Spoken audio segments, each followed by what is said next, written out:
We are talking Channel Zero, Candle Cove, which is actually season 1 of a sci-fi series that is that's happened a few years ago and is being released on DVD at the end of October here in the UK. I'd not actually heard of this before, to be honest. It's actually created by Nick and Costa, and is based on a creepypasta, which is essentially kind of like an online horror story, for lack of a better word, kind of strange, spooky stories and stuff like that.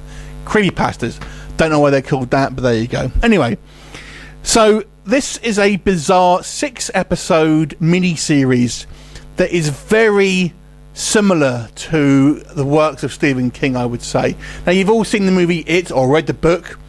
This is almost like what if Pennywise was a TV show? It's the best way I can describe this plot. So it essentially focuses on this child psychologist. Now, we learn that in his youth he used to live in this kind of small, out-of-the-way town, and he had a twin brother, but there was a series of kind of strange deaths, including his twin brother, that was somehow linked to this weird, bizarre children's TV show called Candle Cove, which was a kind of like a puppet show that no one can find any record of, but people have vivid memories of and have nightmares about even.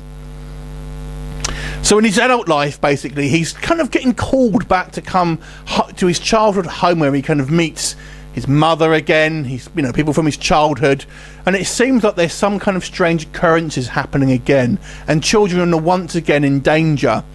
And it's ultimately the kind of investigation and, finding out what actually has happened and the reasons of this kind of weird sort of puppet show and how it's affecting the kids and such like that. That's a very, very kind of loose plot synopsis there. The thing with this series is that it's an anthology series, first and foremost. So this is a wholly contained story. So these 6 episodes will tell a story from beginning to end, very much like American Horror Story. You'll have a different story each season, essentially. And I think they are on 3 seasons now. This is the first one. So you will get a conclusion to it, but it's, like I said, it's not a massive long, 6 episodes. So it's a strange kind of adult fable. It was originally on Sci-Fi. Now, if you kind of watched a lot of the Sci-Fi stuff, you may kind of dismiss it as kind of like, trashy TV, but I've got to say it's a very adult-themed fairy tale. Very bizarre, almost has a kind of David Lynch, Twin Peaks feel to it as well. Strange kind of like otherworldly visions and kind of odd events that don't seem to make sense, but you'll kind of get explained to as the kind of the film progresses, as the series progresses. So let's look at a little bit more in detail what works first of all. First of all, I've got to say, even though it's a bizarre story, it's intriguing, and you want to find out what happens, and you'll be kind of wanting to watch the next episode to kind of get more answers, basically. You won't get them probably until right at the end. I also thought the acting here was very good from the pretty much all the cast, and there's a lot of child actors here as well, and they've done a good job getting some decent child actors.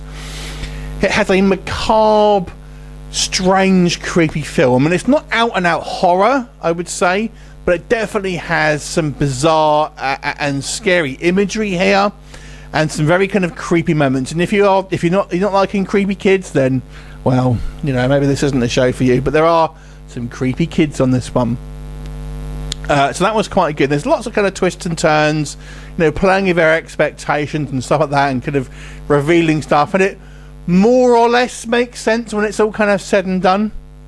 What didn't work for me, I've got to say, I felt it maybe is a little slow at times. So it's 6 episodes. I think it could have been shortened to 5, maybe even 4, and it would have been a little bit more punchy. You may have not had some of the nuances that you do, but I felt like sometimes this was dragging a little bit, and you did feel certain scenes and certain kind of maybe B storylines with filler to a certain degree, just to kind of stretch it out a little bit. I don't think it needed to be 6 episodes. I thought the final episode was a little weak, if I'm completely honest. Obviously, I'm not going to tell you what happens, but ultimately, I guessed where it was going. I think the jig is up when you get to the kind of the edge of the end of episode 5, and you can pretty much guess what's going to happen from that point on. But even so, I still found the final episode a little bit unsatisfying. And I've got to say, now this is maybe something that I've missed, I didn't really get why these kind of puppets were relevant and where they kind of came from. I mean, it is kind of, this whole thing is kind of based on these children, and so obviously it's a children's TV show, but I didn't really understand specifically why that, if that makes sense. So yeah, it kind of, it left me with some questions basically. Overall though, this is a solid, dramatic kind of horror series that isn't blood and guts, it isn't jump scares, it's strange creepiness, very much in your Stephen King wheelhouse. Even though it's nothing to do with him, you do have some recognisable names here though. You've got Max Landis and Don Mancini, both were executive producers here, so you do have some recognisable talent, kind of like on obviously the creative side of it as well. I think it's very well acted, it's an intriguing story with some creepy effects and kind of, and you know, an interesting twists and turns. So I would say it's worth a watch. Like I said, it's out in the UK at least, in the end of the month, end of October here. Definitely worth your time, I feel, if you are a fan of kind of like intelligent horror, I guess you would say, kind of more intellectual horror. I'll give it a 7 out of 10. Have you seen it? What did you think of it? Leave me a comment and I'll look forward to seeing you next time. Bye for now.